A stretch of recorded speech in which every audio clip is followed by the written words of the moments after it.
Hello, everyone, and welcome back to another episode of 1000 Gurus, where we share the stories and lessons from people of all walks of life. And I am your host, J.R. Yonocruz. Today's guest is Bani Logroño. He is a Filipino-American writer, director, and the creative director of the Filipino Story Studio. Through award-winning documentaries such as Surrender 2, The Hunters, ROTC Guerrillas, and Honor, the legacy of Jose Abad Santos, as well as his current flagship social media project with over 1.8 million followers, The Filipino Story, Bani has dedicated his career to uncovering and celebrating the beauty, genius, and the spirit of the Filipino people. His work has reached millions across social media and continues to inspire young Filipinos around the world to reconnect with their history and embrace their core Filipino values and awaken the Bayani spirit within them. This was another very enjoyable and insightful conversation with someone whom I was mostly a dance acquaintance with a ton of mutuals, but we've been mutuals on social media since college, and I've been following his filmmaking and career journey and thought it would be cool to have him on the show to share his journey, but also for myself to connect with him as a friend and a fellow human being. I found out that, unsurprisingly, we have a lot in common, besides being Filipino freestyle dancers and creatives who spent a huge chunk of our lives in SoCal. We go over his personal background, how he got into Bboying and dance, then his journey to making films professionally, breaking down the elements of a great story and the importance of storytelling, a lot about Filipino history, identity, and culture, and teasing some of what's next for Bani in the future. It was such a pleasure to have him on the show, and I'm excited to have him back for part 2 whenever time permits, as we have so much left on the table to cover. So without further ado, please enjoy this episode with Bani Logroño. Bani, welcome to the show. What up, JR? Thanks for having me.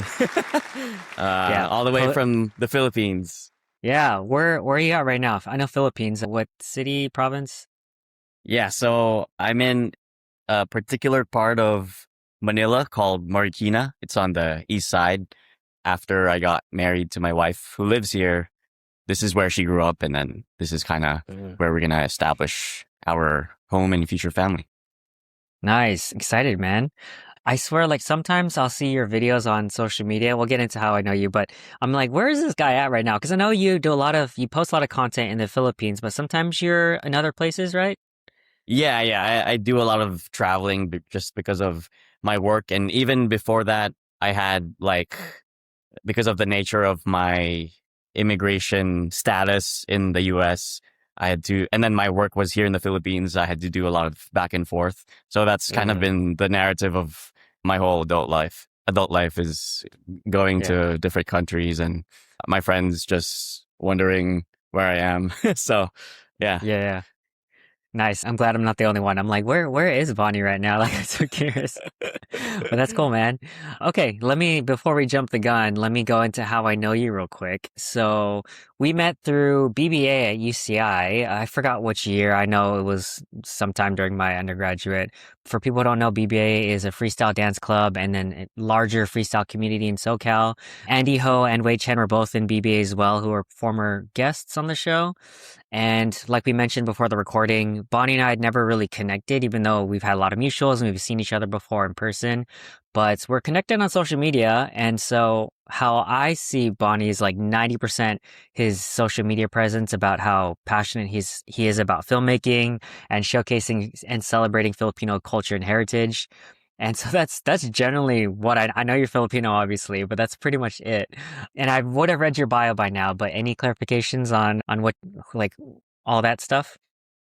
No, I mean, to be honest, I think our relationship and friendship before this moment is mostly like through our mutual friends, you know? Well, Yeah. I think we've never like really directly talked to each other in the past.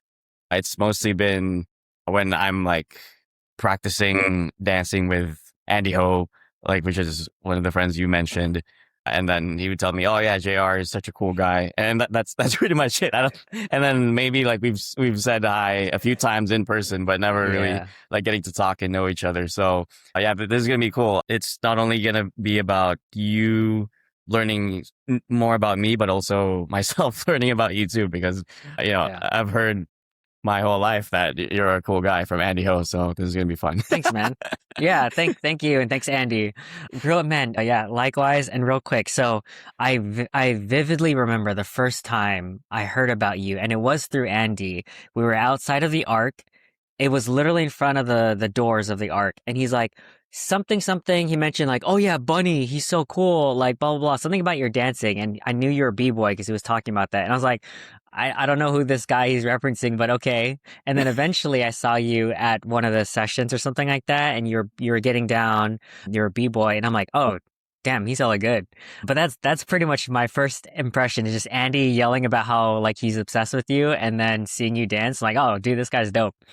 So yeah, likewise, shout out to Andy Ho. He gave each other a good impression of us. So Yeah, I mean, honestly, Andy is such a such a great hype man friend to have. Like he always speaks positively about everyone, and you know, he's probably one of the people who's shaped me and how I should talk about my friends with other people as well, because just because of how positive he talks about other people with. So shout out to Andy too. yeah, definitely, man. So there's a few things I want to ask you about. So obviously background and origin story, we can kind of get into it. I'm curious, like, where did you grow up and what were your main influences? But also, like, what was your, I think that'll color the context because I'm genuinely curious, like, what led you to UCI? And then obviously my gaps, I'm missing everything from our UCI experience until today. So I don't know where you want to start off with that. Okay, well, I probably wanna begin by saying I didn't actually go to UCI. Uh-huh.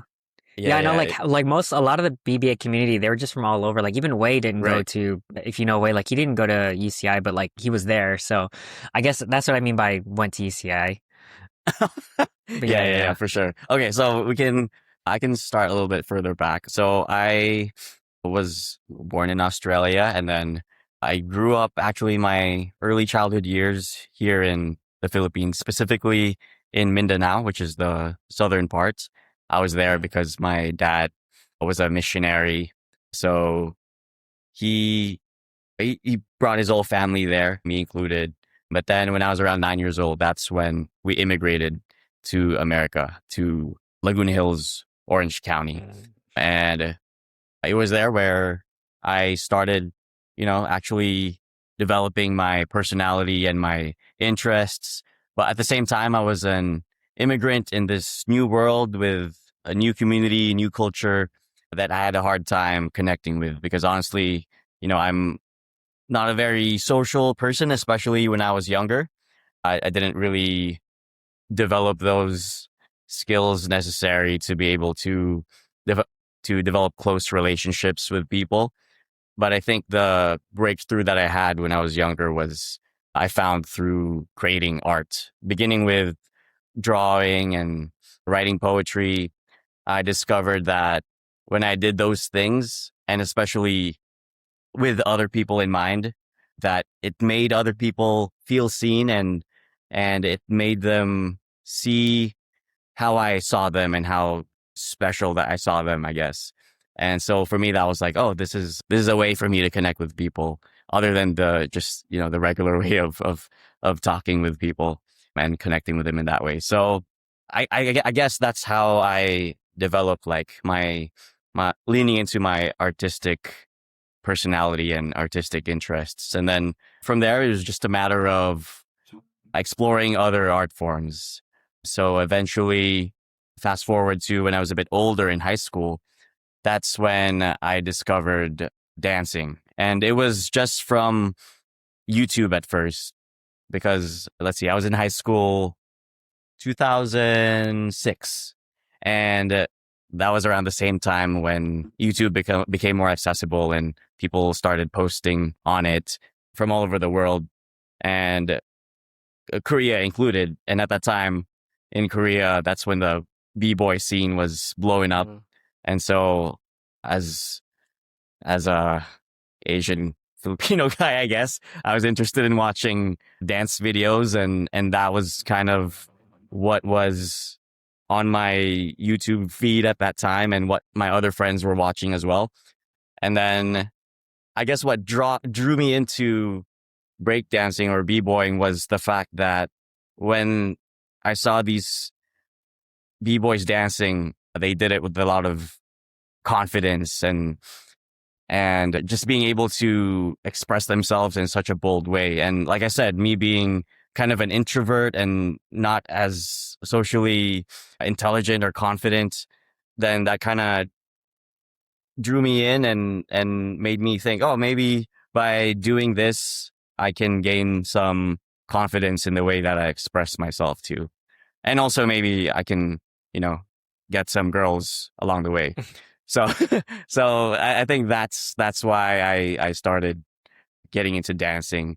And actually parallel to that, at the same time, I got my first video camera from my parents, I just, because I was discovering Bboying through video, I was like, oh, maybe I can record myself dancing as well and post that wherever I could post it and then show my friends. That's my artistic origin story, where I discovered these two love of my lives, basically dancing and filmmaking, making videos at the same time, gaining confidence and learning how to express myself through dancing.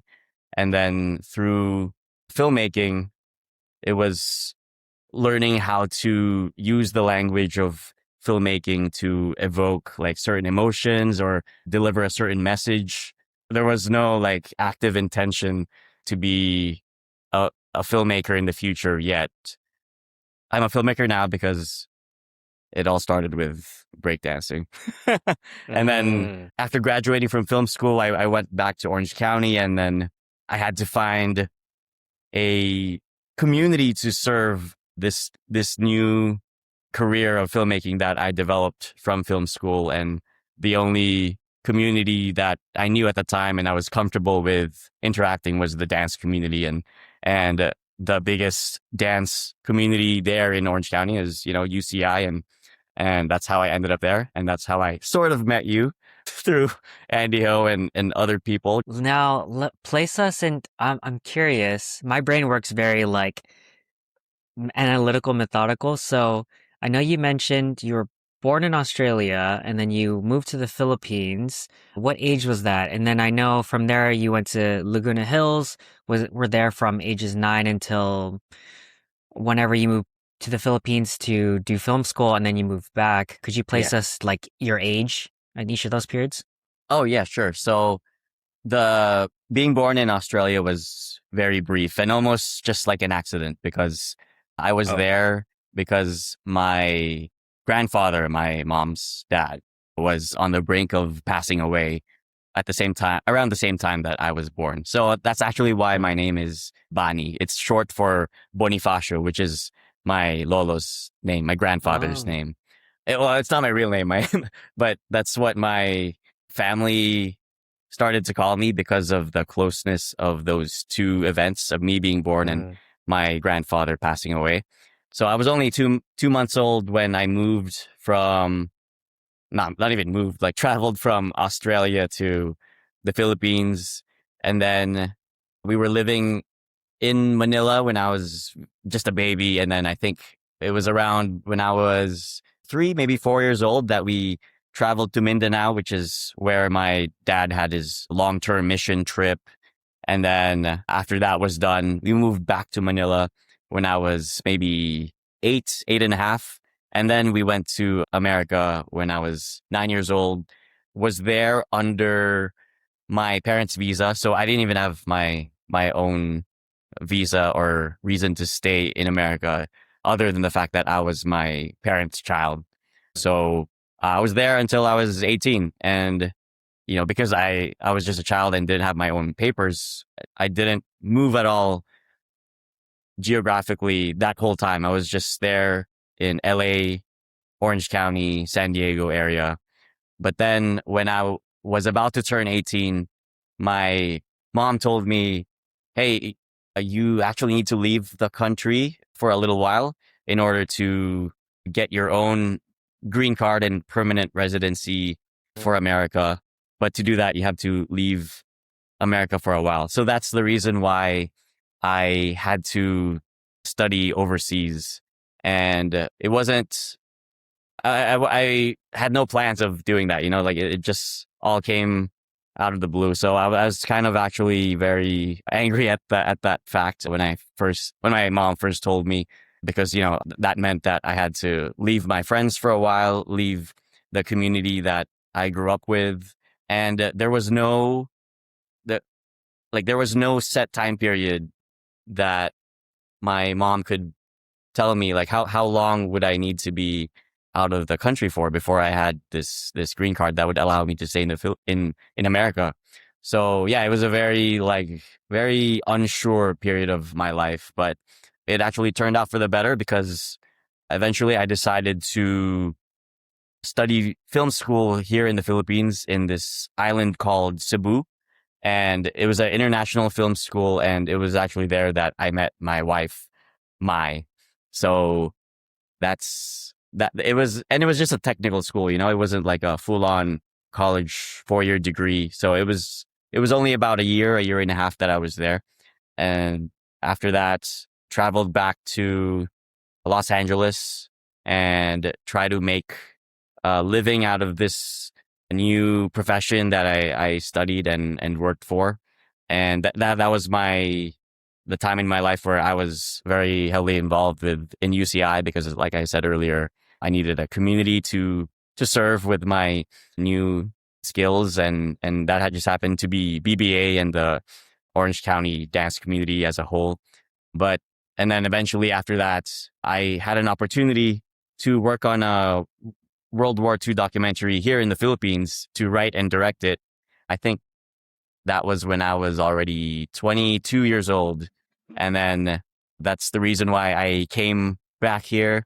My wife was the one who recommended me, and the person who was working on this project was actually my father-in-law, because he's also a filmmaker.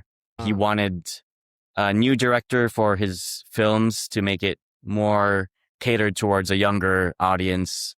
And so my girlfriend at the time, who's my wife now, recommended me. And then for me, that was kind of sort of the gateway to learn more about my culture as a Filipino, and learn more about the history of this country that I came from. Because, as someone who grew up in the education system in America, there's not much to learn about the Philippines there. So, and I'm someone who is really interested in history and all these things. So I took that as an opportunity to make films about my interests as well.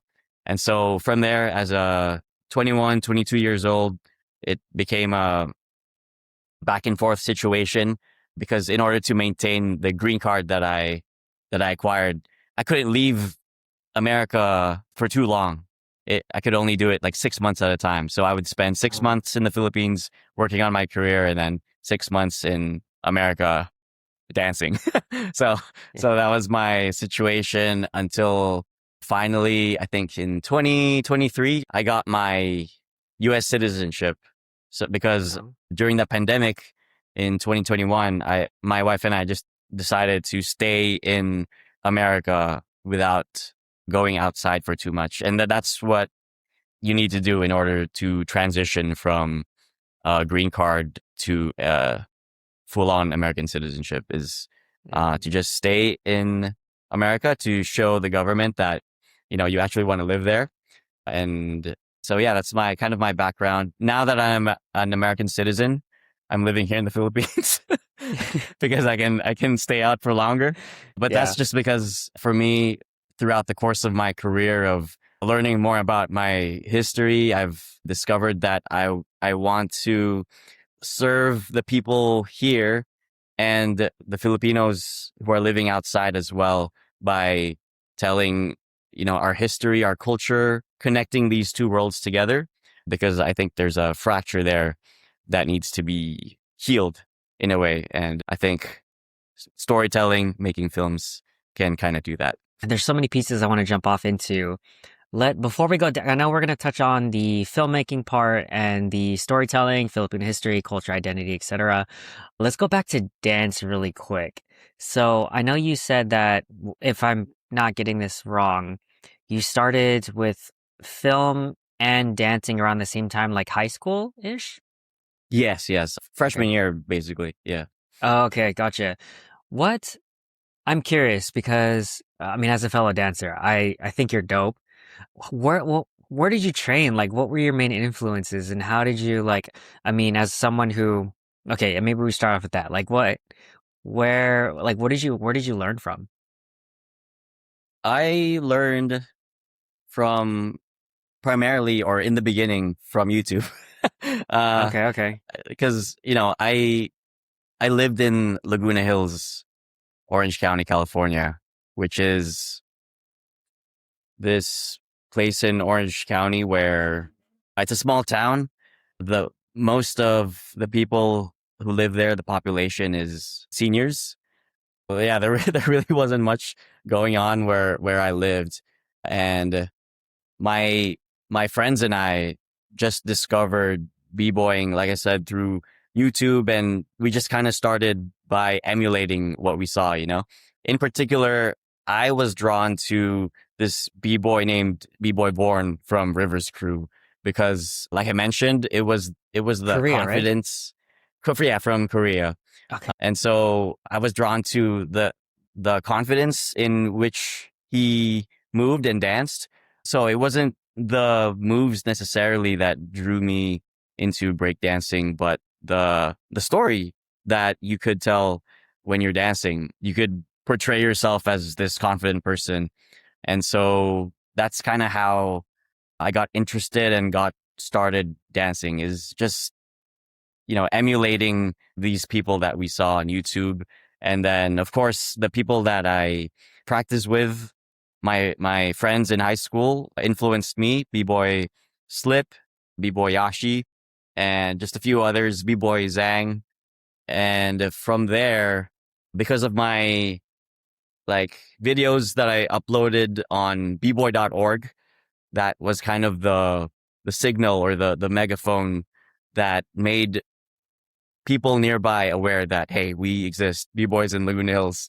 so so from there we started meeting other people, and I think the first very significant person that we met that influenced us a lot is L10, and he used to train in Heritage Park in Irvine.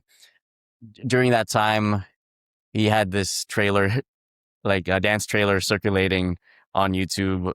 And it was just, when we were kids, we just thought it was really cool. And then we were like, hey, I think that's Heritage Park in Irvine. There's a b-boy there. Let's just go practice and see what he's like.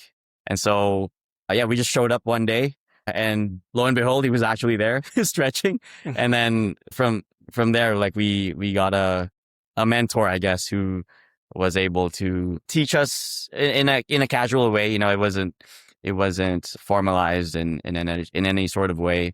And then at the same time, there was also this French guy named Matthew who just showed up in Laguna Hills, out of nowhere, one day, after school. And then we decided to practice in the community center next door to our high school in Laguna Hills. It was really super random.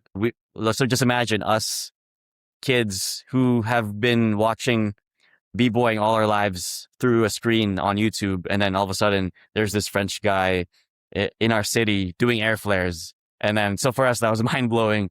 And for me, I think we were drawn to each other because I think he had just moved from France to Laguna Hills, of all places, trying to find a community. And then he saw that, oh, we're these kids trying to learn breakdancing. So we formed a friendship there as well. And so, yeah, I'd say me and my friends' mentors when we were just starting were those two people, Matthew from France and L10. And then there's also this other guy named Tyler or Mad, who was a moderator in this website, bboy.org, who just so happened to live in the area too. And then we just decided hey, let's go session together. And then he actually ended up in my crew, Miles of Styles, eventually, as sort of like an older brother or even a father figure for some of us, because he's like a decade older.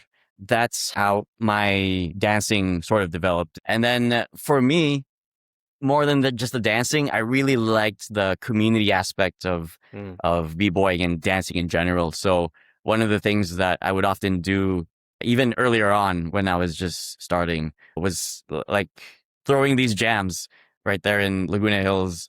And it was just in the park, like the park next to my high school for free. I didn't even tell the people who was managing the park that there was going to be an event. So I would just, make these flyers with whatever knowledge of Photoshop that I had.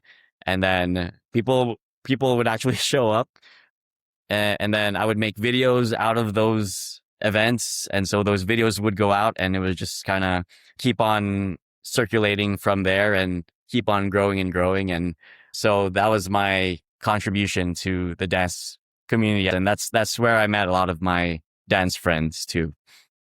Mm, that's dope.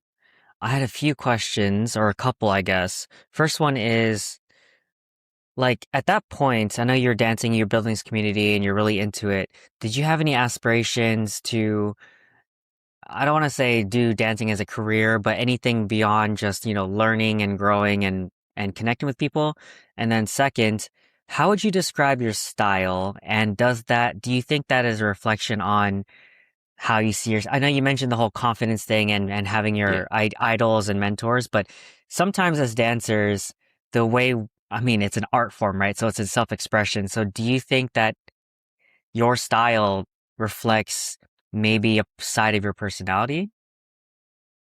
So the first question was, did I have aspirations Any to aspiration? Yeah, yeah. be like a professional dancer or something?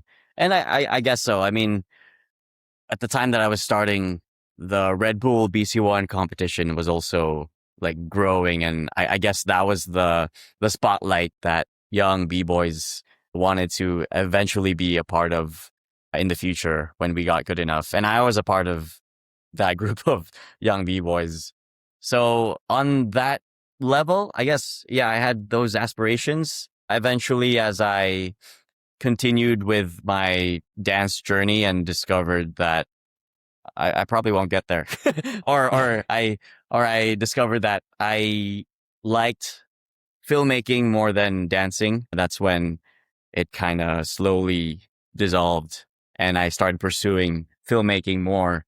But in terms of my style, it's definitely more leaning into like footwork and playing with the music initially, because like I mentioned earlier, like my point of entry into b-boying was B-Boy Born, who does dance like that. He primarily focuses on foundation and musicality, and so naturally that's what I was drawn to as well.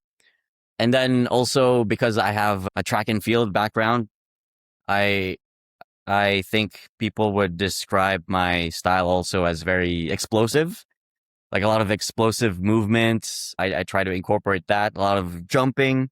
And so my name kind of evolved from being an homage to my grandfather to an homage to the animal, the bunny. So because, I was hopping a lot, and then bunnies hop, obviously.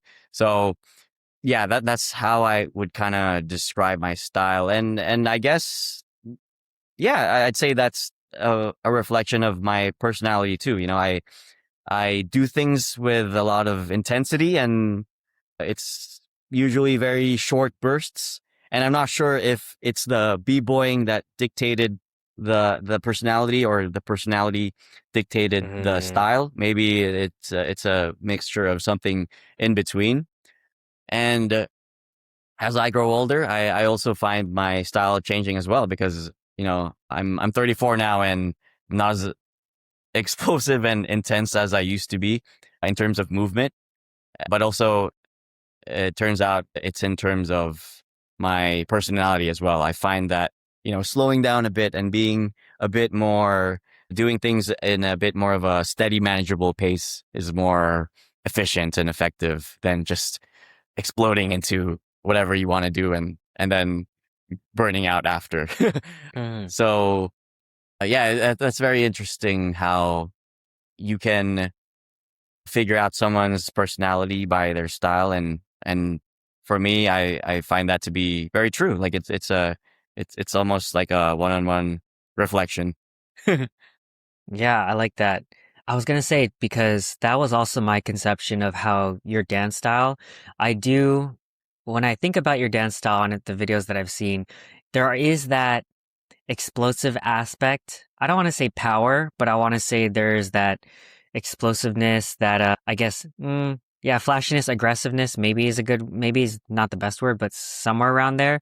But it makes sense because, like you said, your background and your dynamics. But I think too. And some of the more recent videos that I've seen, I'll be like, dang, Bonnie's still getting it. And I know we're not getting any younger, but you're still like, you're getting in with your power moves or at least your dynamic movements. So that's why I was Yeah. curious about that. If you think that it reflected your sort of internal personality, which I think is cool because maybe a lot of dancers will agree.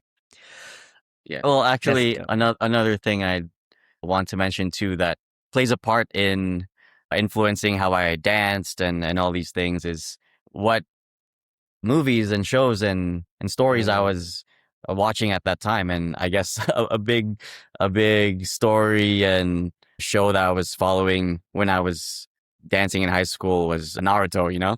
mm, And as anyone who watches that knows, like the protagonist has this very excitable and very optimistic view of being able to achieve your goals, and for me that kind of translated to how I wanted to portray myself when dancing as well.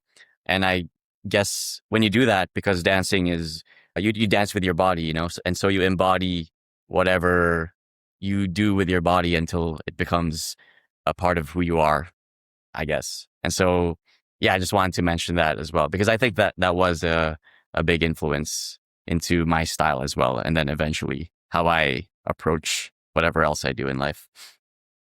right. Yeah, that's awesome. Okay, so I want to shift now into filmmaking. So I know you kind of teased a bit where you had this opportunity in your early 20s to go make this film. And oh, I do remember, like, didn't you film some of Irmo's videos too? Like some of theirs, I think I vaguely remember that, like, you were helping with the video projects that they were doing. Yeah, yeah. I mean, when I came out of film school, I just wanted to do whatever projects I could get. You know, it didn't matter if I was going to get paid or not or whatever. Like for me, it was just a matter of developing my skills even further, connecting with people, developing those relationships and building a reel to be able to show to, you know, future employers. So Irmo was one of the dance groups who were kind enough to give me the opportunity to, you know, for me to capture them and their art. And so yeah, I did a couple of projects for them when I was in UCI. Yeah, I just remember that. I'm like, oh yeah, that was another thing because like I was in Urban Modus for a while too. And so after I had left and Andy was on the team as well, I remember them being like, "Oh yeah, Bonnie's gonna help us like, do our video projects. That's pretty cool." So I want to now go into, I guess there are so many threads at this point in your life, right? And we'll get into the storytelling in the Filipino history and culture, but how what were there any turning points where, I mean, I know you were kind of committed to this being your kind of career or like your purpose, or I don't know how clear it was at that point in your early 20s, and you got this Mm. opportunity. Were there any turning points or pivotal moments that solidified this as kind of your mission, your career, your life journey? Yeah, I think it was actually earlier on. So when I was in high school and I was discovering film and dancing, at first, you know, I didn't actually take these two things seriously. You know, I just looked at them as hobbies because for me, I wasn't really sure how would I even approach making a career out of either of those two things because I didn't have like a template or someone to look up to, you know, who I could talk to and who was near me that I could follow their footsteps or anything like that. But at the same time, I wanted I did know already that I wanted to be an artist. Like just any sort of art was what I wanted to do with the rest of my life. And so when I was in high school, I was actually looking more at writing, like writing books as the career that I wanted to do because, I was looking at J.K. Rowling, right? Like she became a billionaire from writing books. And I was like, dang, I could, if, if you can just make up stories and become a billionaire out of that, I think that's probably a career worth pursuing. So that was actually like, and that was a serious thought, I was like, this is something I really want to look into. But then when I was pursuing that a little bit more and just started writing stories of my own, I realized that like, this journey is actually, pretty lonely. Like writing is a very individual process, writing books specifically. Like you're in your head alone, just doing it by yourself a lot of the time, at least when I was trying it when I was in high school. And then so from there, I realized, you know what, I actually want to do something with people, working together with people more than just working with myself. But at the same time, I discovered more that I love stories, I love storytelling. And so that's how I landed on filmmaking, deciding that making films, telling stories through this audiovisual medium is what I wanted to do because it's a very collaborative process. I mean, when you watch a movie, you see that it's directed by someone, by this one person, and usually they get all the credit. But actually, if you stay for the whole credits, it's actually made by 100 people, 1,000 people, and it's the work of that collaborative energy. And although like I mentioned earlier, I was like an introverted person, socially awkward person, I still love people. I desired for that connection and and like I said, one of my main influences is Naruto, who is all about friendship. And so I wanted that friendship connection to be a part of my work as well. And that's why I leaned into filmmaking. And then when it was time to go to college, I wanted to go to a film school of some sorts. And then it just so happened because of my citizenship situation that I went to a technical school in Cebu outside of America. And that's how that career kind of blossomed. Mm, I like that, especially the point about you mentioned sometimes it's a misconception that introverts don't like connecting with people when the common denominator of all humanity is the desire to connect with people. We're social Yeah. creatures. So I love that self-awareness of even if you are more of this energy type person, you understood that we all like to connect with people. So I love that a lot. You mentioned this one thing about the value in art and stories and the power of storytelling. And I'm curious on that note. So, the power of storytelling, if you want to elaborate on that, but also, what do you think are the most important elements to great storytelling so that the audiences can connect or resonate or whatever the mission might be? Yeah. So for me, I think storytelling is such a fundamental aspect of being human, I think it's what makes us human. No other creature on earth tells stories. I mean, bees, they say, can tell fellow bees where certain flowers are, and they can communicate in that way. Birds and other primates can communicate a little bit as well, but nothing to the level of creating meaning out of the things that happen to us. And I think that's what stories are, is we Mm, create meaning out of our memories, out of the things that happen to us. And we do it in such a fundamental way. And it's almost automatic and subconscious. Like, for example, let's say you're driving on the freeway and someone cuts you off. Instantly, you come up with a story like, oh, this guy is a rude mm, person, or, oh, this guy is probably in a hurry because they're late for work or there's an emergency at home. Either way, no matter what excuse you come up with, it's just a story you made up, and it's a story that you made automatically. So storytelling, making stories is fundamental to human beings, and that's why I think what I do and storytellers are such a fundamental part of society as well, because when we tell stories, it it shapes the meaning of the things that happen to us. Like that's the main value of stories, of films, of books, is it gives you a perspective of how you can look at the world, of how you can create meaning of why we exist. And that's like you can see that just from the example I mentioned earlier, right? Of how Naruto influenced me when I was young. Or even I watched like some of the other podcasts that you've done with other people, and they've mentioned like other anime as well influencing them. And that's because a lot of the stories and narratives that anime portrays is a young men being able to find the confidence and break through the challenges and the obstacles that are in their way. And by watching those as we grow up, we gain that confidence and desire to break through the challenges that we face as well. And so that's, I think, the value of stories, is being able to see someone overcoming something or solving a problem or facing a fear or a challenge that is similar to what we face in our own world, and gaining something to be able to face our own challenges at the same time. And so that's why I think storytelling is really important and valuable in the world. And for Filipino people and Filipino culture specifically, there's this certain narrative that we Filipinos, because you're Filipino too as well, right?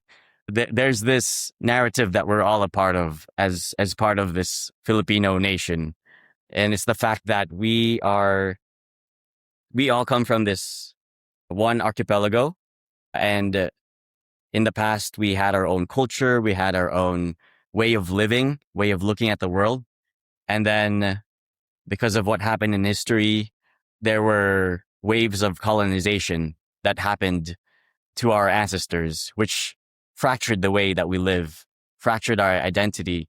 And as a result, there's this thing that exists now in our narrative, in our psyche, called colonial mentality. And then so that's what I'm trying to kind of heal and close the narrative of with the stories that I tell, is that as Filipinos, we live in this unfinished story of, hey, this very messed up thing happened to us in the past, and as a result, we are the way we are today, moving in a certain way, looking at life in a certain direction because of that messed up thing of colonialism. But it doesn't have to be that way, we can look beyond that and remember who we were before, and we can complete that circle of finishing that wound in history and healing from it. And so that's why, like, a big part of the work that I do, the films that I tell, is about Filipino culture, because I believe that storytelling plays a big part in healing those wounds. I hope I explained that kind of. Yeah. No, yeah. Thank you. Man, there's a lot of things, a lot of points I had to pull from my brain. I like that about the whole unfinished sort of story. It reminded me of a hero's journey, right? The typical characterization of why we resonate with stories. It's a person, there's some context. They go through the hero's journey, they have that sort of challenge or that story arc, character development, and then they overcome it, and that's what we resonate with. That's what we want to connect with and get inspired from and or move forward. And kind of like what you're saying with Filipinos all over the world, there is a lot of context of why Filipinos or Filipino culture is the way it is. And like you're saying, a big piece of that's colonialism. So it's kind of like an unfinished story, which I love. And there's so many things I want to ask you to pick your brain about. As someone who has studied Philippine history and knows way more than I do, I'm so curious about your thoughts on certain things about Filipino culture and like I guess our tendencies or things about that. But I know there's a lot of context. I want to go back really quick now, even further, which is so you mentioned the whole connecting and resonating. I'm curious if you had any specific thoughts on what makes a great story. And I think I ask from the perspective of, I guess selfishly on this show, I also love to connect and hear about other people's stories in hopes of I can take the same kind of learn something from someone and then pass that along to other people, and maybe they will listen to an episode or watch something and really resonate with someone's own journey, which I've heard before with some of my audience. They'll be like, I really love that episode with so and so, and I also want to become a doctor or a lawyer or whatever it may be. And so their journey and how it was so zigzaggy and the challenges they overcame and how they eventually found their way there, it was very enlightening for me. And I'm like, that's exactly the whole point, is I'm trying to just find these stories. So I guess selfishly, I'm curious, as a filmmaker, as a storyteller, what do you think makes a great story, and or any advice you have on, I guess, what I'm doing, which is trying to hear individual people's stories and sharing it with other people. Yeah.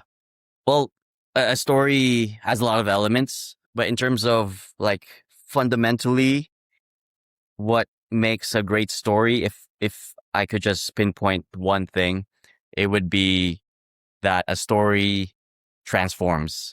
The whole point of a story is the transformation from a person seeing the world as one way, and then by the end of the story, they look at it in a different way. And then the person watching or reading that story, making that transformation in their mind as well, and embodying that transformation. Like, for example, I just recently worked on this animated series called The Filipino Story. And the whole objective of this animated series is for Filipinos outside the Philippines to kind of remember the beauty and genius of their culture again, and sort of be more celebratory of who they are culturally, and to look at aspects of their Filipino identity and celebrate that. And so I took this concept that probably a lot of Philams are familiar with, this idea of fob, right? Like maybe when we were growing up in school, we heard this as a derogatory term, or it is a derogatory term. Like when you call someone a fob fresh off the boat, you're calling someone as someone who's new to American culture, and someone who's awkward, and they don't really know how things work around here. So for some reason that makes them lesser than other people. And so as a result, because we grew up with that idea in our minds, the concept of being on a boat is looked at in a negative way. And so what I did with the first episode of this animated series, The Filipino Story, is I took this idea of a boat, and I tried to show the viewer through this video that, hey, you know what? Actually, if you look at this idea of a boat, this is actually where our culture started. Our ancestors, their whole lives revolved around being on boats thousands of years ago. That's how they discovered the Philippines. That's how they were able to settle in all our islands. That's how they were able to provide for their families. And in a boat, that's where our core values of connecting with each other and being there for each other first originated and first began. Because, you can't be on a boat for like years and months at a time without like connecting and being there for each other and seeing each other as the same person and looking out for each other. Because, if you know about our Austronesian ancestors, they would travel like thousands of miles from the Philippines to Madagascar or all the other islands in the Pacific thousands of years ago, before even the invention of the compass or any of all these advanced technology that we have to make these journeys easier. They just use the currents and the constellations to be able to make these crazy journeys. And so looking at it in that way, we should actually be proud that we come from a boat. And so that's the transformation that I try to have in the stories that I tell, the films that I do, is we take this concept that may be familiar from my audience, that they may look at in a certain way, and flip it into looking at it in a different way, looking at it in a positive way. And so for the Filipino story specifically, we take this concept of fresh off the boat and then look at the context of it, look at the history of it, that actually this is a source of pride in our history. This is something we actually should be proud of because this is the genesis of kapwa and bayanihan, these core values that make us who we are today, that make us Filipinos. The reason why people look at us as the most caring, the most giving, the most social people on the planet, you know, always wanting to have parties and sing karaoke and they're really good at the service industry and the hospice care because they have this heart that really desires caring for each other. And that caring for each other originated in our early years of traveling around the seas on a boat. So actually being a FOB should be a source of pride, you know, that we can take these things that people used to call us to kind of look down on us, but actually flip it and turn it into a source of pride. And actually that's like that's what we've always been doing throughout our history, you know, like the borong, for example, you know, the borong, right? Like our national attire. Mm. They say that the Spanish made us wear it during the time that they colonized us so that they could see if we're hiding weapons underneath our clothes. But then Jose Rizal, our national hero, flipped it. And when he went overseas and were traveling to different cultures and different nations, he wore it as a source of pride and wore it with a sense of identity that, hey, you know what? This is actually what makes us Filipino because this piece of fabric is made with Filipino fiber. And the reason why it's transparent is not because in order for the Spanish to subjugate us, but because we are a transparent people. We want we want everyone to see what's within us, and we want to be able to connect with each other.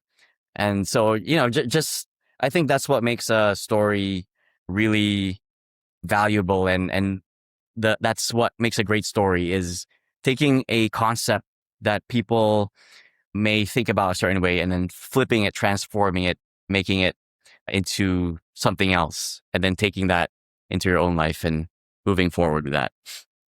I love that transformation. And those two things you mentioned, like the wardrobe, but also the boat, are really good examples of, hey, you guys might see something as a negative thing, but let's give you the context and then also let's transform it as something else. And that really creates a great story. I love that. I'm like taking mental notes in my head. I'm like, wow, that's fascinating. There's one thing that you did mention, which is this concept of Bayani, and it's an underlying theme in all of your work. Could you explain for the audience what that is and why it is an underlying theme in your work? Yeah. So just to put it in a way that I think more people in Western society can understand. I think if you look at Europeans, they have knights. And then if you look at Japanese culture, for example, they have samurais or ninjas. For Filipino culture, we have Bayani. So Bayani is the idea of a warrior that we have in our culture, you know, and it comes from even before our colonial period. It comes from our ancient history. A Bayani is someone who fights for their community. And you can see it right on the word, right? Like if you know a little bit of Filipino, the word bayan means community. It means country. And so Bayani is someone who fights for the community, who serves the community. And and defining and deepening that concept and this idea of Bayani is basically the thread and the theme that runs through all the work that I do. In the same way that maybe if you look at Christopher Nolan, for example, like he likes to play with the idea of time, right? And what does time mean in this context of a story or in that context of a story? For me, it's just really playing around with this idea of Bayani. Like, how does this idea of heroism and being a warrior for your people show up in different times of our history as well? Like I think I mentioned earlier that I started my filmmaking career after serving the dance community with World War II documentaries. And so there, it was a very natural exploration of what is a Bayani during the time of World War II. And, and so that really fascinated me when I was doing that work, because when I was studying about World War II in America, there wasn't a lot that I could learn about that in terms of what happened in the Philippines. And so when I was doing these World War II documentaries, that's where I really learned that there was this whole very exciting story that happened here in the Philippines during World War II that kind of sounds almost like Star Wars, where this empire, Japanese empire, invaded the Philippines. And then small resistance groups popped up to fight against this massive empire that was bigger than us. They had at that time, Imperial Japan was considered a superpower in the world stage, and the Philippines is just this tiny country. And yet, when we look at the way that people often tell the story of World War II in the Philippines, they often focus on the negative aspects, that we had this thing called the Bataan Death March, where a lot of Americans and Filipinos died. We look at how we lost a lot of the battles. We surrendered to the Japanese and they occupied us for 3.5 years. And so when I made my World War II films, I wanted to look at the history through a different lens, not through the defeats, but through the victories, and how this idea of Bayani sort of popped up during that period in our history. And how it popped up was the fact that, okay, even though we had this huge imperial force looming over us and fighting against us, despite that fact, we still had this Bayani spirit awaken in our people, in even the youth, and even people that were only 13 years old, 14 years old, 15 years old. And they decided that even though we have nothing, we have no arms, we have no supplies, we have no food to be able to fight against the Japanese, we're still gonna go up in the mountains, form a resistance group, and fight against them with everything we got, or with nothing that we have. And for me, like that was an inspiring story for me when I heard that. And like I said, it sounded a bit like Star Wars, and I was like, is this where George Lucas copied his story from? but it was actually better than Star Wars, because it's actually real. It actually happened in history, and the main characters are from my own culture, from my own heritage, and so it inspired me being able to tell that story, make this documentary about young people fighting, young Bayanis fighting against something bigger than themselves, fighting against evil, having hope despite the fact that with other people, they might look at it as a hopeless situation. And as a result, a lot of young people, a lot of young Filipinos got inspired by that story as well. So it was just such a privilege for me, being able to interview these actual veterans who were just my age when they fought against the Japanese during World War II, who have long passed away now because I made these films like so many years ago. But being able to encapsulate their stories and use that as a source of inspiration for the generation now, and be able to carry that Bayani spirit forward. I think that was just such a great jump off point for me to my filmmaking career. And that's why I want to tell the story of Bayani and how it shows up in different times in our history.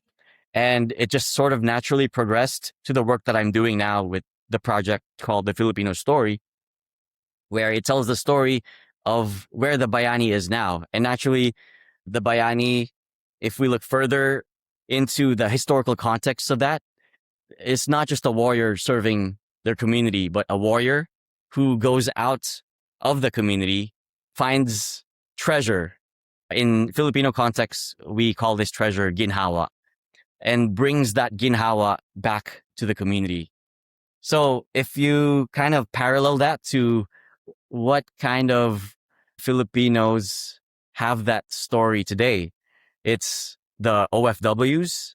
If you're familiar with overseas Filipino workers, that's it's actually become such a big narrative in Filipino culture, Filipino society now. This concept of Filipinos going outside of the country for better opportunities and then bringing whatever they obtain through hard work back to the motherland.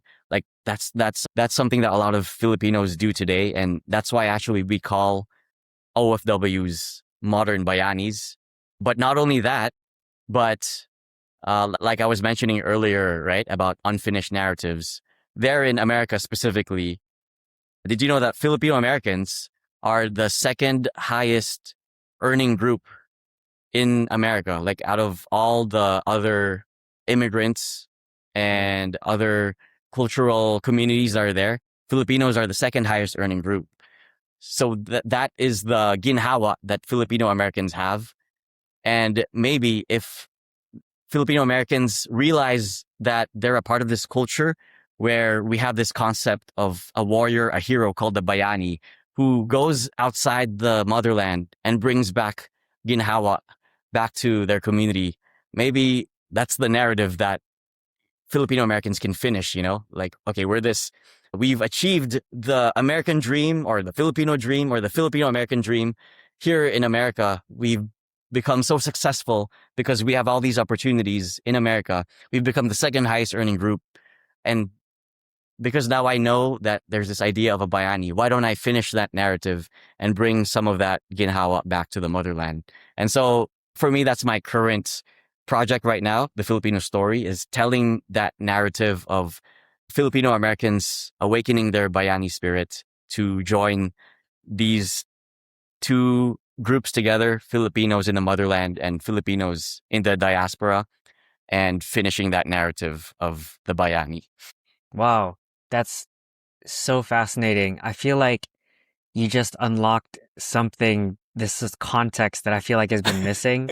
Because, I mean, as a Filipino American, I was born and raised in California, been here my whole life, and I've obviously been surrounded by my family, especially like my dad's side of the family, who, they go back and forth to the Philippines. And my dad actually moved back to the Philippines last year, and a lot of my families, or I guess Filipino culture, a lot of it is very connected to this concept you're talking about of, being the warrior, being the finding those treasures and kind of bringing it back to the family. So these things that you're explaining just colors so much context of things that I've been exposed to but never really quite understood. But I feel like you just clicked something into place in my brain. So that's so fascinating. And I love that concept.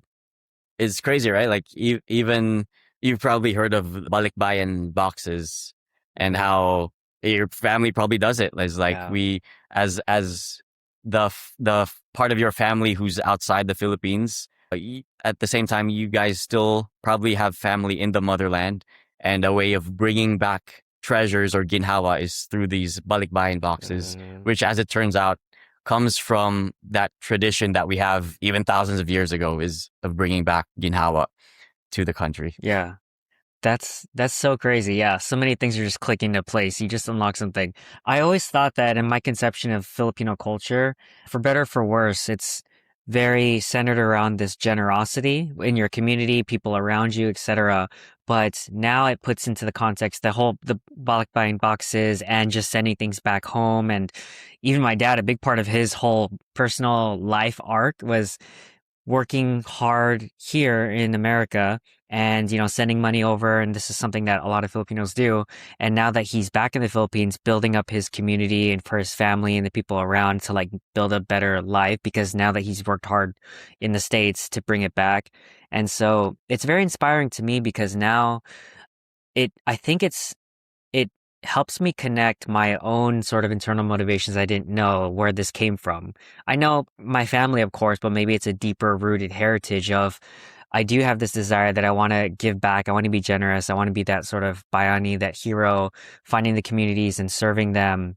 And now that I know that it's part of my heritage, it's kind of like, wow, that's so cool. Like it inspires me a lot. So I'm so like inspired by the work that you're doing and telling these stories, especially for our culture and our heritage. I think that's an amazing thing.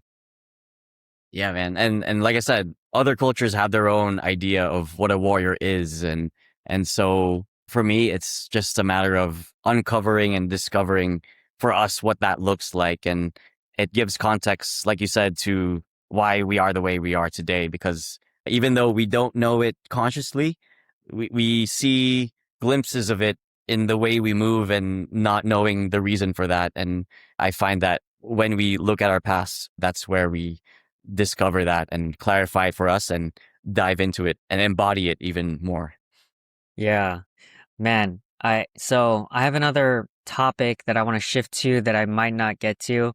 I just want to pose this right now. If you would be open to eventually in the future, when time permits, to have a part two, because I have so many Yeah, questions yeah. of, I want to do like a special episode where I'm like, all right, here's what I noticed as a Philam, why like the things how Filipinos are, at least the Filipinos I've been exposed to.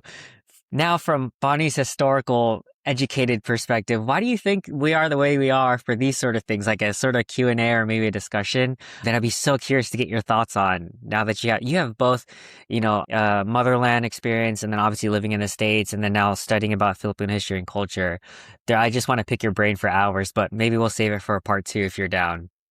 Oh yeah, we can definitely do that. At the same Yeah, time, just a quick plug, the Filipino sure. Story is a social media platform in which we put out a lot of these videos explaining these things already. So if we don't get to that part two anytime soon, you can check that Yeah, out there and the people watching can check out those absolutely. things. Yeah, thank you for that plug. I was going to plug it near the end, but definitely check it out because as Bonnie's talking, I'm remembering because I did watch a few of the episodes on YouTube and then I've seen the Instagram as well. And it is very fascinating and very high quality stuff. So highly recommend it. I'm going to be checking it out now that I've gotten this enthusiasm and passion on your end. Cool. So I think we might have to save the next sort of grouping of topics of personal things for next time because I want to get into rapid fire questions. I don't want to take up too much of your time. But before we get to that, I want to maybe if you can give me a TLDR, it's a selfish question, but Yeah. as a filmmaker, how I want to ask, how do you approach making films or being a filmmaker as a career? Challenges that you face as a filmmaker, and then advice for people who see your story and be like, maybe I want to be a filmmaker like Bonnie too. Like any advice or words of wisdom you'd give them? Sure. So in the spirit of, flipping ideas and perspectives that you may have about a creative career, that a lot of people may have about a creative career, I think a lot of people look at that path as something that is impossible or it doesn't have a lot of money going towards it, especially if you're, Asian American or just Asian, right? Maybe your parents discourage you from doing that. But as someone who's on that path right now and had the parents who gave me the freedom to be able to pursue this because I'm the youngest in my family and my other siblings already accomplished my parents' dreams. So thank you to my siblings for, for giving me this opportunity. But as someone who's walking in this path already of, a creative career, dude, there's so much money. Like so many people, especially nowadays, know the value of art and storytelling, especially in this era where AI is emerging. There's so many people and companies who know that human made art, human made creativity has tremendous value for their customers, for society as a whole. And nothing I said earlier about how stories shape the next generation is anything new. Like everyone knows that, and that has such tremendous value. So you should just pursue it, And if you're just starting out, do what I did, which is just pursue this not with any sort of profit or career in mind. Just have the spirit of curiosity, have the spirit of play. Take yourself back to when you were a kid and you just were exploring the world with a sense of wonder and curiosity. And that's how you behaved. That's how you should act with a creative career is just exploration, wonder, curiosity, playfulness. And then from there, you will find naturally what kind of stories and art forms that you lean into and are good at. And then once you lock in on where you want to go more specifically, that's where you can kind of focus on honing your skills a bit more. Because, there is, of course, a technical side, getting your personal skills to a certain level of technical excellence in order to be able to do it professionally. And so for me, that was a big part of what I did towards the beginning of my career too, like really making sure that I was good at filmmaking and good at storytelling, where when I had a job and my boss told me, okay, you need to make 2 to 3 videos a day, I decided to make 5 to 6 videos a day because I wanted to go get those reps in. And that's what I learned from, doing sports and dancing, is to be able to hone your skills. And in order to get to a certain level of excellence where you can just execute a move naturally and without thinking about it, you got to get those reps in and be able to practice it enough times so that it's just as natural as breathing. Go at it with a spirit of wonder and curiosity and playfulness on one hand, and also be serious about honing your skills on the other hand. Those are two seemingly opposite things, right? But at the same time, what I remember that Bruce Lee described as well, that in order to be a great martial artist, you have to have natural unnaturalness or unnatural naturalness. Yeah, you have to be able to sit in between those two seemingly polar opposites, and that's where you will find the most value in creativity. Wow, I like that. It's almost like a bicycle, right? The two sides, the two pedals that you kind of need to push, simultaneously, but they're both important. You can't just push one side. But I like that. Yeah. Good image. Thank you for that. I think that's very, very insightful. Just one more thing about the other, like, aspiring artists or filmmakers might find useful, because I do a lot of workshops and like classes and stuff like that. And a big question that, my students often ask is how to overcome creative blocks, artistic blocks, stuff like that. The answer to that is always like the spirit of play, When you have a creative block, I think most of the time or all the time, it's because you've stopped looking at your creative work with the spirit of play in mind. Because when you have a playful spirit, you can always find the solution, like there's never a challenge that a playful spirit can overcome. It's almost like that improv exercise that actors do, where when someone says something and then the other person has to say yes, and like they have to accept whatever situation comes to them and improvise off of that. And that's the spirit of play, basically. And that's, I think, how I found myself overcoming a lot of the challenges that I've faced throughout my career. Like one of my hard drives died for a film that was going to come out one week left for the screening to happen. And instead of just having a very linear thought process about it and moping and crying because all that work that I did for months was now gone, I had to remember that, you know what, this is a creative work. I can't look at it so linearly. This thing happened. It's right in front of me. What can I do about it now? And then it actually turned out better. Like, I'm grateful that hard drive died, because it gave birth to this new possibility. And so I think that's another thing that maybe people would find valuable if they want to pursue a career in something creative. I like that. Very insightful. It's like the mindset that you approach it with can make all the difference, especially in a block, right? Yes. Cool. All right. Rapid fire. You ready? Sure.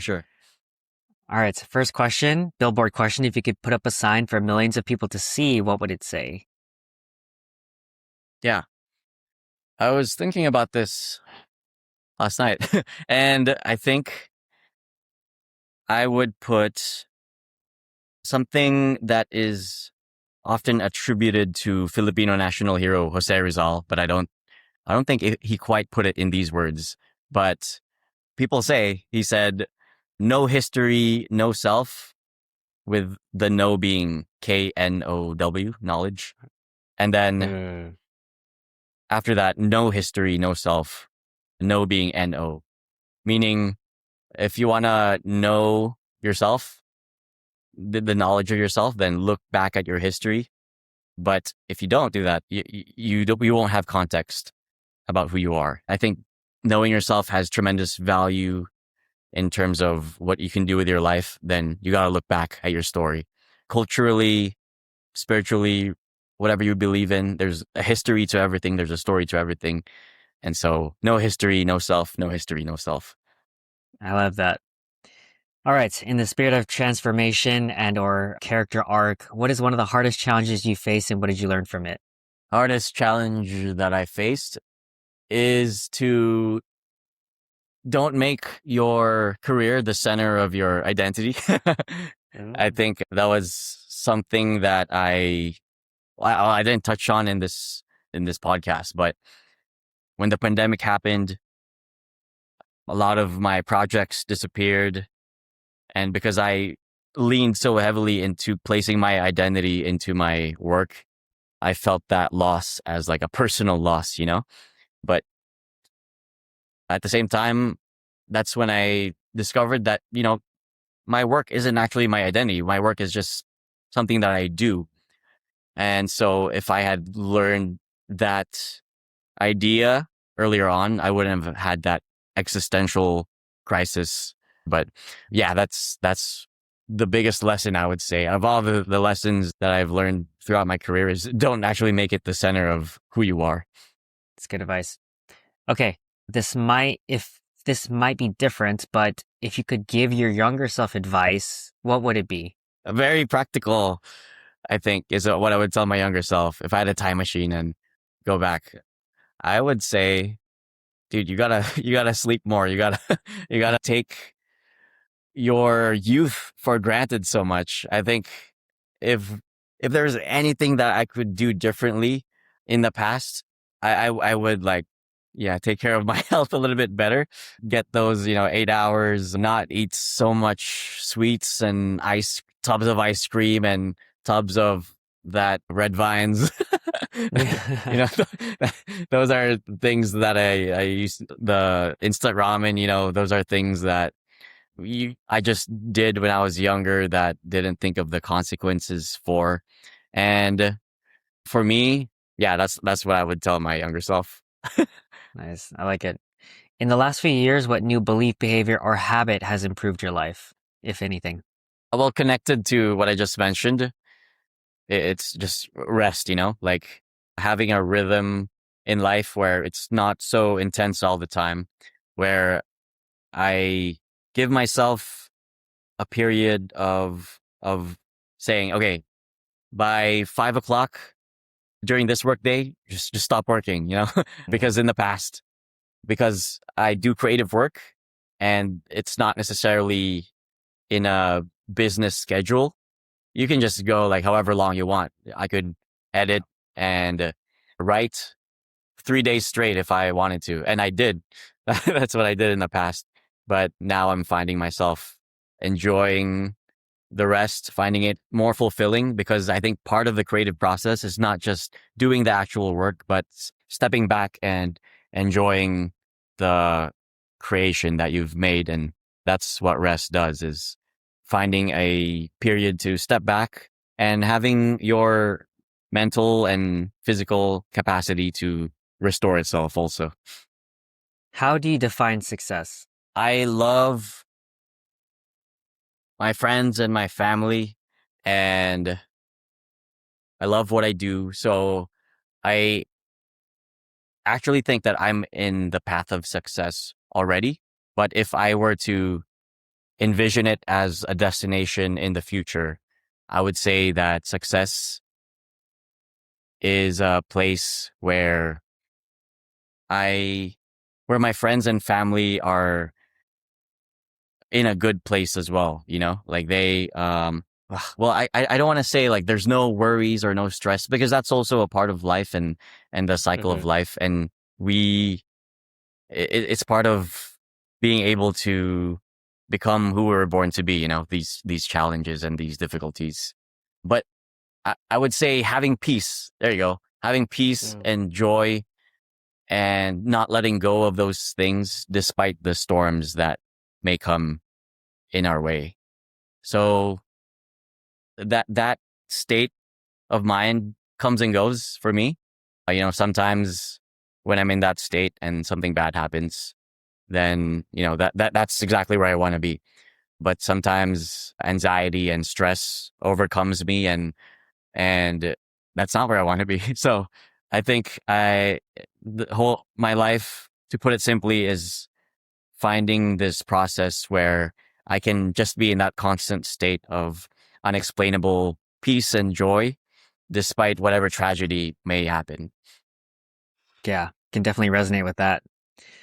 What is something you've been pondering recently or something you often think about deeply, if we haven't already touched upon it? What's my life's purpose? What is the meaning of life? For me in Yeah, sure. particular, I think it's what, in terms of what makes me feel most alive, it's creativity. It's the meaning of life is to create. Like when we've taken care of the things that we need in order to survive, food, shelter, clothing, protection, and, you know, money, what do people do? It's to create. And if you just look at, you know, the stuff behind me, these are indigenous artifacts, you know, people that Filipino indigenous communities create in their little societies. And as you can see, it's like very creative work. And so as someone who looks to my culture in terms of where to find meaning into how I live, I look at that, and if I were to define what is the Filipino, and in one way, it's some of the things I already mentioned, like Filipinos are people who care and share and love. And that came from our culture on the boat thousands of years ago.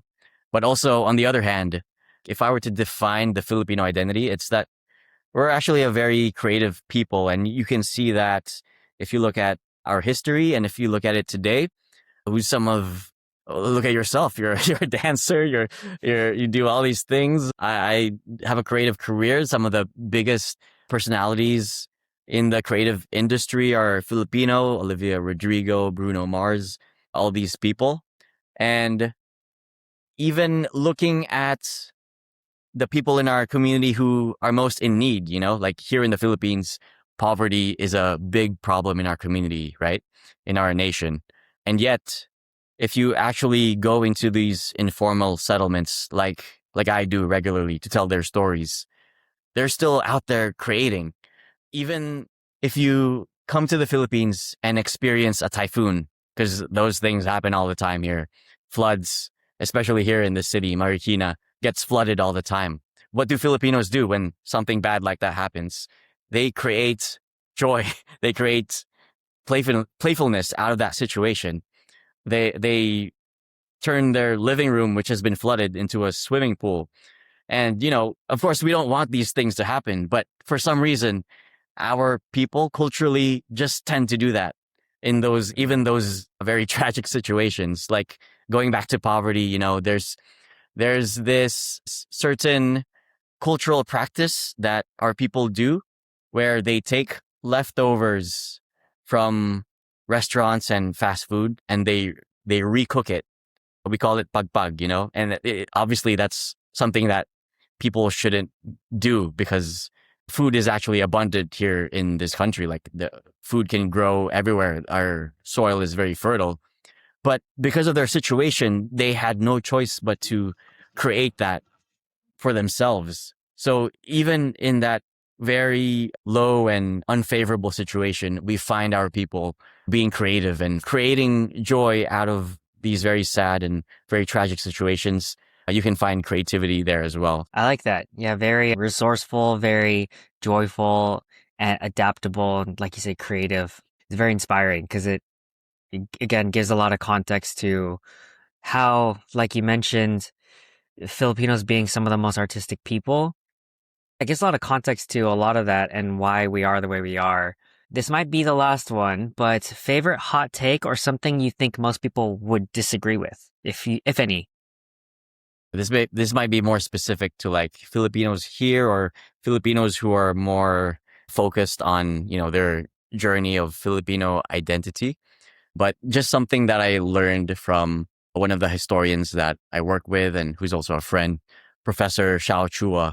He mentioned that in terms of when we reference like our history before colonialism happened and after, when we reference our culture before, people often refer to that period as our pre-colonial history, right?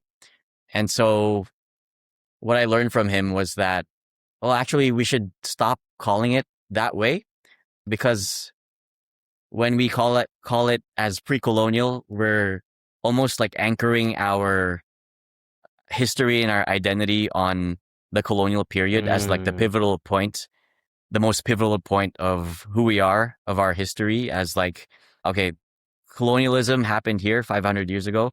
And then, so it's almost like BC and AD, right? Like as a Western Christianized society, a lot of societies use the death of Jesus Christ as the pivotal point in history. And then for us Filipinos in the academic field or who study this stuff, a lot of us use that period in the same way that we use the death of Jesus Christ as like, okay, colonialism happened here. So we have pre-colonial and post-colonial period. So I don't know if that's a hot take, but for me, that's why I stopped using that as much. Like when I want to refer to the past, I just say ancient Filipinos, my mm. forefathers, my ancestors. And then, yeah. I like that because it's kind of like we are anchoring in time or defining our history based on an external force like that, as opposed to saying like, like it was a pivotal moment, obviously, because it kind of redefined a lot of things, but defining our history and our past based on something like colonialism, I understand the sentiment. That makes sense. Yeah, yeah, exactly. Cool. Okay. If you can give a TLDR on this one, I'm just curious before we stop the rapid fire, any best or most worthwhile investments you've ever made in either time, money, energy, etc. And part two would be if you have any media recommendations for people to check out. Ooh, investments. Oh, you know what? I find myself, because I'm a filmmaker, I document things. My filmmaking journey began with making vlogs from my dance journey, dancing with friends. And I find myself shooting with a 360 camera a lot of the time, because with a 360 camera, it captures everything. But at the same time, I don't have to like focus so much on what I'm capturing, because it captures everything. And I can Ah, just reframe the the frame after the fact. So I find myself using this as a solution for the problem of being detached from the actual experience, when you want to capture an experience but at the same time you just want to be a part of it.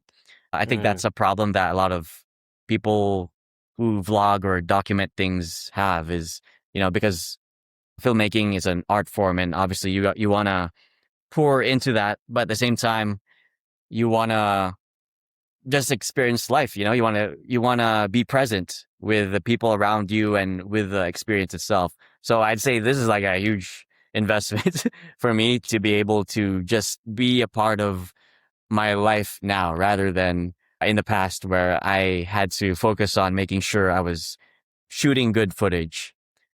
And then there was a second part to your question. yeah. Any media recommendations like books, movies, videos, articles, etc. that you share or recommend the most besides your own? Right. Well, in terms of what's current, well, I just watched The Odyssey. I think that was a Same. yeah, yeah, that was a great surprise, like, and I think the director Christopher Nolan intentionally did that, where the trailer was portrayed the film and the story in a certain way for maybe catered towards a certain people, but when you actually watch it, it's actually about something else. And so the film itself, in a meta sense, is like a Trojan horse where it was wrapped around a certain packaging with people expecting something, but then when you actually watch it, you come out of it, the message with something else. So I think as a filmmaker, it is highly respectable to be able to watch something that has so many layers like that, you know, where, okay, the film has a certain message, but then there's an underlying message on below that in the way that he executed the film and made the film and marketed the film. And also just the fact that, you know, a lot of the way and the process in which he made it was through very practical, old-fashioned ways. He did it the hard way, you know, instead of the very easy shortcuts that we have now with all the technology that we have, and that's very admirable as well. And for me, that inspires me also as a creative to push harder and put my all in everything that I work on. Yeah. Forgive my ignorance. I didn't watch the trailer, but how was it packaged that was different from how it was presented in the film? I would say that because I was also hearing some of the commentary that people were saying, right? And because of the casting, I think the casting in particular was controversial for a lot of people because it's a Greek story. And then, you know, obviously with the way people are, they want things to be authentic, and it didn't make sense for a lot of people. So they viewed the movie as something that, you know, could be from a left perspective. But when you actually watch the film, it actually has very, I would say, you know, foundational themes that is universal no matter what part of the political spectrum you're a part of. Mm, interesting. Yeah, I did hear there's a lot of controversy, or I guess maybe is the word of casting or some sort of directions, which I'm like, okay, maybe that's just the nature of the beast of, online society and culture. But like you said, when I watched them, like, this is the Odyssey, like similar to what I remember reading about in school.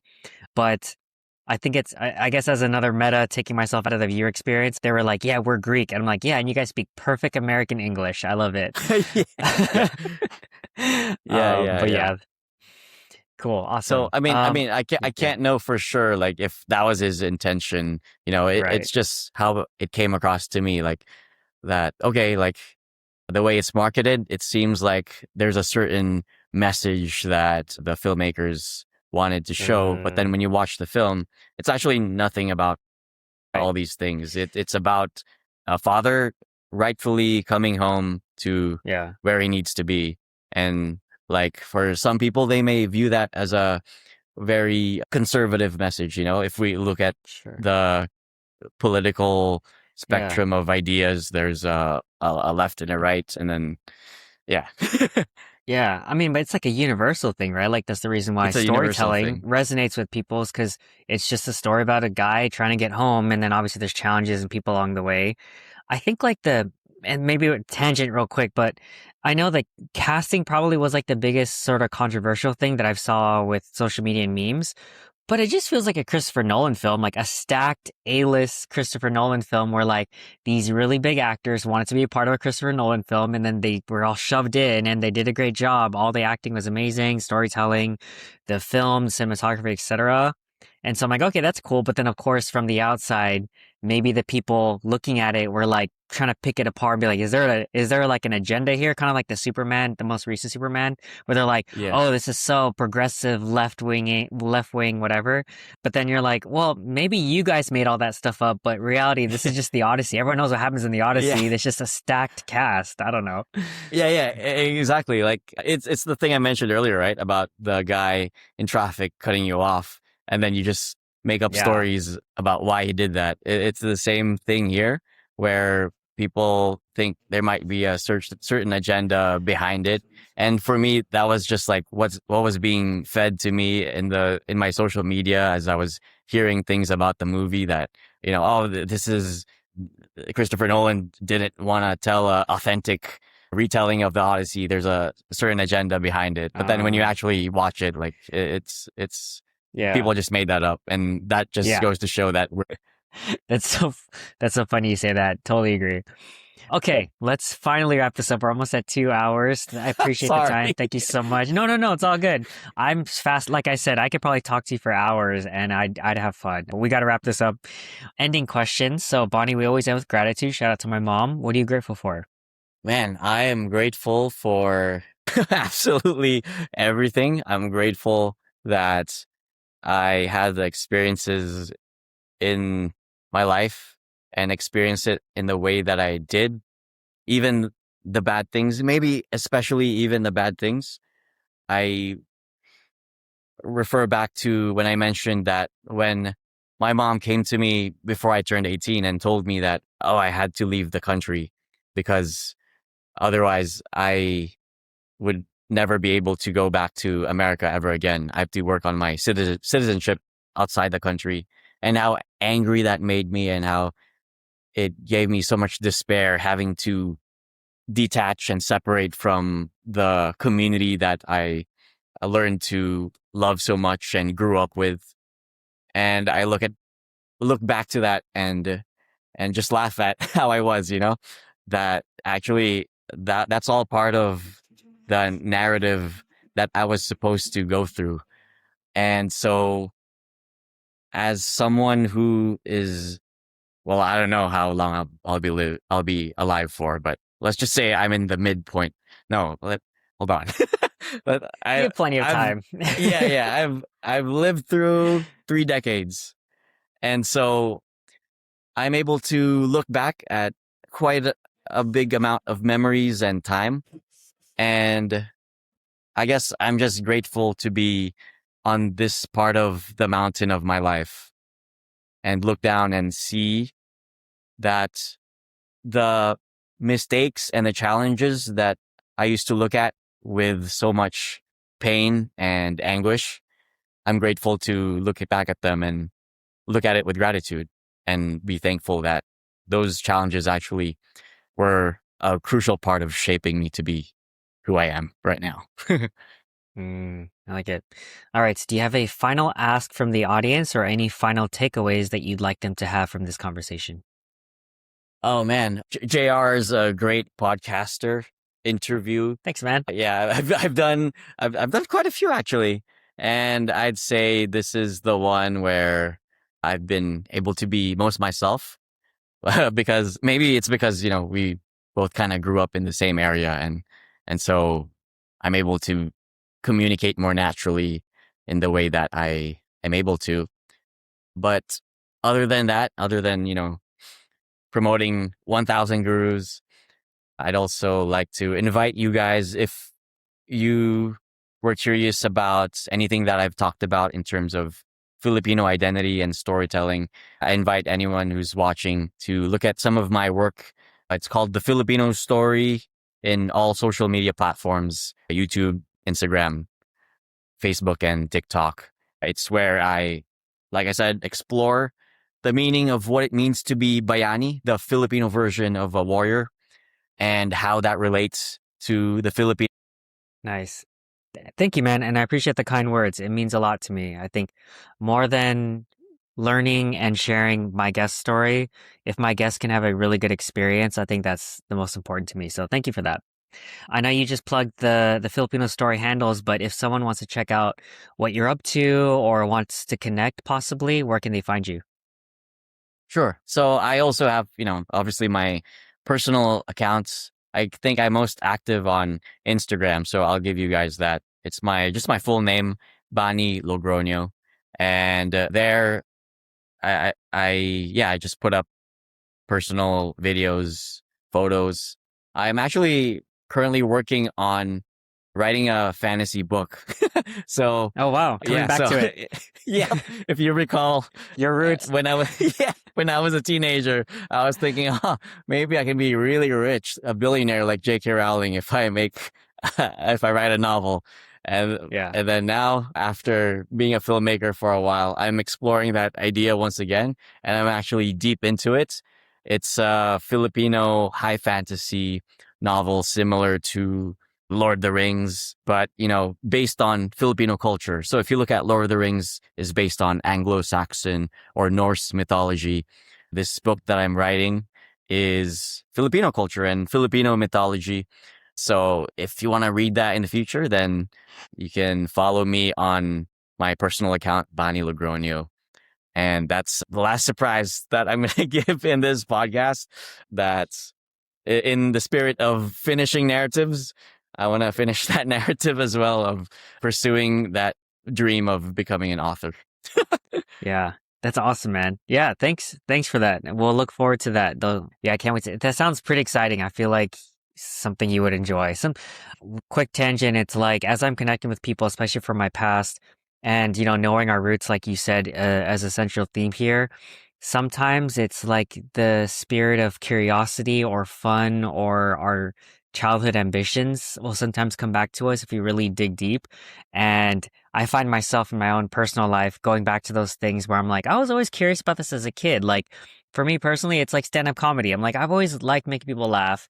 And I remember when I was at pre-high school, I'm like, I wonder what it would be like to be a stand-up comedian. And now I'm currently doing that, like pursuing it as a hobby, but then you get some sort of joy out of going back to like our roots or what what our child versions of ourselves were really like. So that's very inspiring. So thanks for sharing, man. Oh, wow. That's so sick. I didn't know you were pursuing stand-up comedy. Like, that's amazing. Yeah, no, it's something that I've been dabbling with as I'm wrapping up my dance era, and now I'm like want to pursue this art form, something that I can just pursue with a lot of fun and joy and curiosity. So yeah, I'm pretty excited about that. But yeah, I'm looking forward to the book whenever it's published, man. Awesome. Yeah. Cool. All right. So, if nothing else, we will finally wrap up. Thank you again. I'll give you your shout out and kudos, Bonnie, for taking the time all the way from the Philippines. I've enjoyed this. Like I mentioned, I'm genuinely could listen to you talk and ask you questions for hours. So I appreciate you lending us your insights, and I know I'm going to take a lot of notes when I edit this because I've learned so much and I need to digest some of this and very inspired by a lot of this. So thank you for that. I appreciate it. So I'll do my sign off to the audience. Thank you guys for being here. I appreciate it. Be sure to like, follow, subscribe, leave us 5 stars on whatever platform you're listening to. Leave Bonnie love in the comments. And a reminder to always be kind to other people, especially yourself. And remember that you can always learn something from someone if you take the time to listen. So thank you guys for being here. Nice.